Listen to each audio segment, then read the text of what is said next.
A brand new Ford F-250 Super Duty starts at $45,675. That's the cheapest heavy-duty diesel-capable truck you can buy new.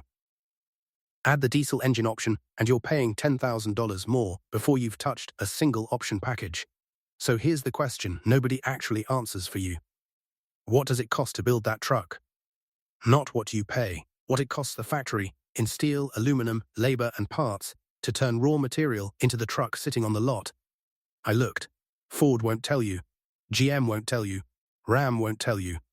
Not one manufacturer on earth publishes that number. Here's the one piece they can't hide. Materials alone, steel, aluminum, every sourced part, eat up more than half that sticker price before a single worker even touches the truck. And once you see how the rest of the math breaks down, you'll understand why they'd rather you never ask. Start with the biggest line item, because it's not labor and it's not the factory building. It's steel and aluminum, plus the thousands of individual parts sourced from outside suppliers. Across the auto industry, raw materials and parts make up as much as 57% of a vehicle's total build cost. That's more than half the truck before a single worker touches it. Compare that to research and development, the engineering, the emissions compliance testing, the crash testing, which runs around 16%. That means materials alone cost more than 3 times what it takes to design and certify the truck in the first place. That's why a truck plant doesn't start with an engine. It starts with a coil of steel or aluminum the size of a small car, fed into a stamping press that punches out roofs, hoods, fenders, door skins, and floor pans, one sheet at a time. On a $45,675 F-250, that 57% materials share works out to roughly $26,000 of steel, aluminum, and sourced parts before labor, before the building, before anyone at the dealership touches it. Ford's Kentucky truck plant in Louisville is where every Super Duty in North America gets built. 4 stages, no shortcuts.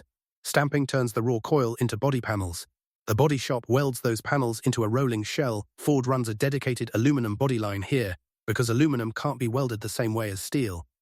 Paint dips and bakes the shell.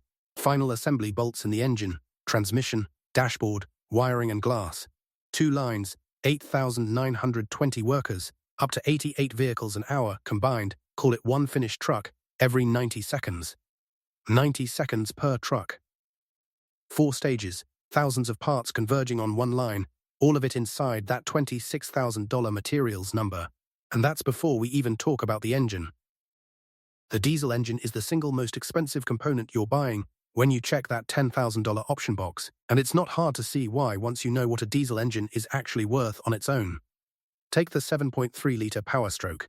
A remanufactured long block, meaning a rebuilt engine core, not even a brand new one, costs just under $13,000, plus a $3,200 core charge on top.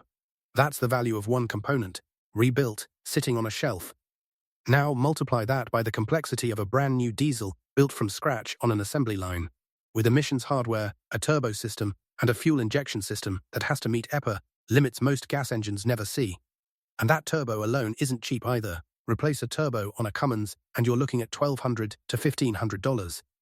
On a Power Stroke, $2,000 to $3,000. On a Duramax, $2,200 to $3,500. That's one part, one turbocharger. So of that roughly $26,000 materials number sitting inside your F-250, a real chunk of it is just the diesel and everything bolted to it before you've paid a cent toward labor, the building, or the dealership. If you're the kind of person who wants the real numbers behind the trucks you own, or want to own, not the marketing version, that's exactly what this channel does every week. Subscribe before we get to where the real money disappears. If you think heavy-duty pickups are complicated to build, semi-trucks flip the entire model. There are only 7 manufacturers building Class 8 trucks for the entire US market, and most of them don't even build their own engines. Kenworth and Peterbilt look like rival brands fighting for your business. They're both owned by PACCAR, and they both run PACCAR engines out of the same parts pool.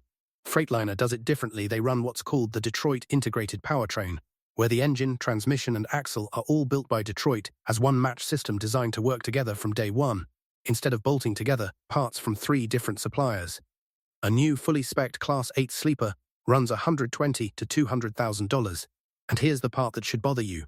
With only 7 manufacturers sharing engines, axles, and transmissions from the same handful of suppliers, you're paying brand name pricing on components that, underneath the badge, several competing trucks are running in common. Think about what that actually means at the dealership. You walk onto a Kenworth lot and a Peterbilt lot thinking you're comparing 2 different companies. You're not.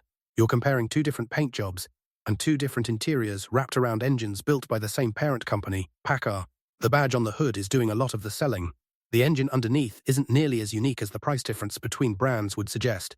Freightliner's approach matching the engine, transmission and axle as one Detroit-built system from day one, instead of bolting together three separate suppliers' parts, is the closest thing this industry has to an actual point of differentiation. And even that's a supply chain decision, not a magic formula. Here's the part they really don't want you doing math on. The MSRP on the window sticker sits $2,000 to $4,000 above what the dealer actually paid for that truck. That gap alone is pure cushion before anyone even starts negotiating. Then there's holdback 1 to 3% of the MSRP paid by the manufacturer back to the dealer, but only after the truck sells. That means even if you talk a dealer down to invoice price and walk away feeling like you won, the dealer still collects that holdback money. It never appears on any sticker. Most buyers have never heard the word. On top of holdback, manufacturers hand dealers incentives worth $500 to $2,500 per truck to move inventory. And during high-demand stretches, dealers have added $5,000 to $20,000 or more in market adjustment stickers on popular trucks, money that goes straight to the dealer, with zero connection to what it cost to build the thing. Add it up, dealers are running an average markup of 3 to 5% over invoice, with total margins landing in the 5 to 10% range on a new truck sale, and that's before holdback and incentives are counted. Do the math on that $45,675 F-250 from the top of this video. A 3 to 5% markup alone is somewhere around $1,400 to $2,200. Add the $2,000 to $4,000 invoice to MSRP gap. Add 1 to 3% holdback the manufacturer quietly pays back after the sale, another few hundred to over $1,000 depending on trim. None of that is steel, aluminum, labor, or the diesel under the hood. All of it is pricing structure sitting on top of a truck that was already fully built and paid for by the time it reached the lot. Nobody publishes the true factory cost of a truck. Not because it's impossible to calculate, we just did most of it on $145,675 F-250, but because the entire pricing structure, from the invoice gap to the holdback to the market adjustment, depends on you never asking the question I just answered. Next time you're standing on a lot looking at a sticker price, you'll know exactly how much of that number is steel and aluminum, how much is the diesel sitting under the hood, and how much is just built-in room to make you feel like you got a deal. Tell me which truck you want this same math run on, next Ram 2500, 6007 Cummins, or a Class 8 sleeper, and subscribe, because that's the next one we're tearing apart.